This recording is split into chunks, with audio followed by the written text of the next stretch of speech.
I feel like I'm gonna get a lot of hate for this video. In fact, I know I'm gonna get a lot of hate for this video.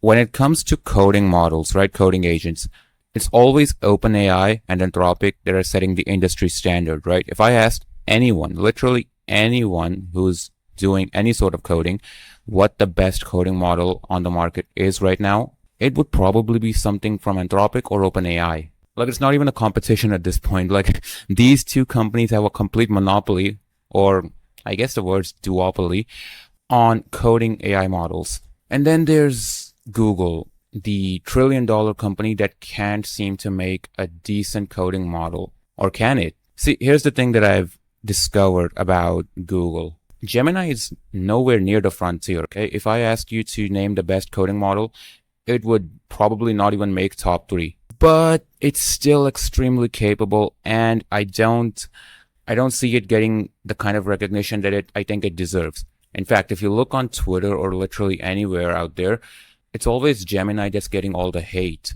And look, I think most of that hate is completely unjustified, and Gemini as a model is very underrated and still very, very capable for a lot of different tasks. Like, I've built some pretty complicated projects with Gemini, and I didn't have to use an OpenAI model or a Claude model for any of the stuff that you see over here in this project.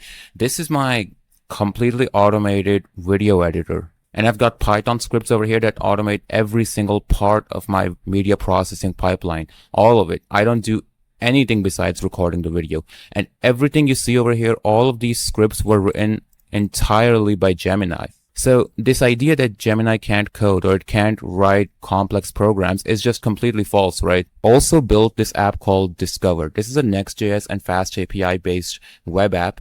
And the entire purpose of this app is to literally just help YouTubers find outperforming ideas, titles, and thumbnails. And this is far from just a basic CRUD app. I filled this with so many complicated features that would take me like an hour to explain all of them. And again, all of this was built with Gemini. Now, part of the reason I'm even making this video is because a lot of people signed up for Gemini or Anti-Gravity using the student free tier, which gave them a complete full whole year of Anti-Gravity. And that's an extremely good deal. I mean, if you have a full year of Anti-Gravity, you probably are not going to pay for things like Cursor or Cloud Code or whatever, right?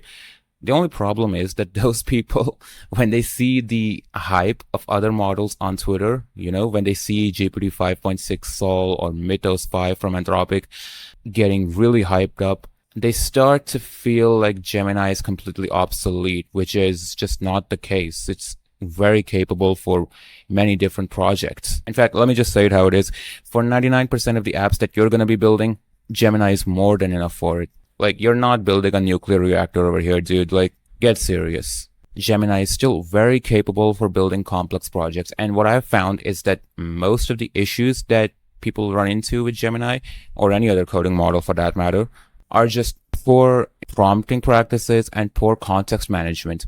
Like, these LLMs, they're literally just instruction following machines. Whether it's OpenAI, whether it's Anthropic, or whether it's Gemini. If you don't give it correct instructions, it's not going to work anyway. And this is doubly important if you're a complete vibe coder, if you don't know how these things work under the hood.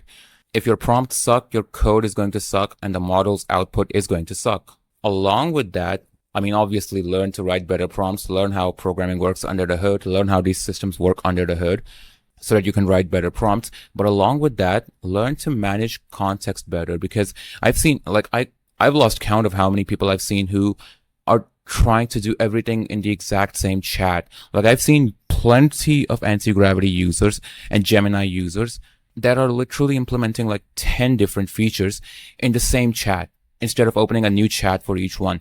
And then they wonder why the model's output is horrible. It's like you're not starting a new chat. You're not clearing your context. Of course, the model is going to hallucinate and produce bad code. Of course it is. So learn to write better prompts, learn how these things work under the hood, and learn to manage context better. I'm pretty sure I have a video for all of those things on my channel already. And if I don't, go watch someone else. There's so many tutorials on these things. And if you're someone who's using Gemini for coding, don't feel left out because of all the hype of other models. You're still using a very, very capable model.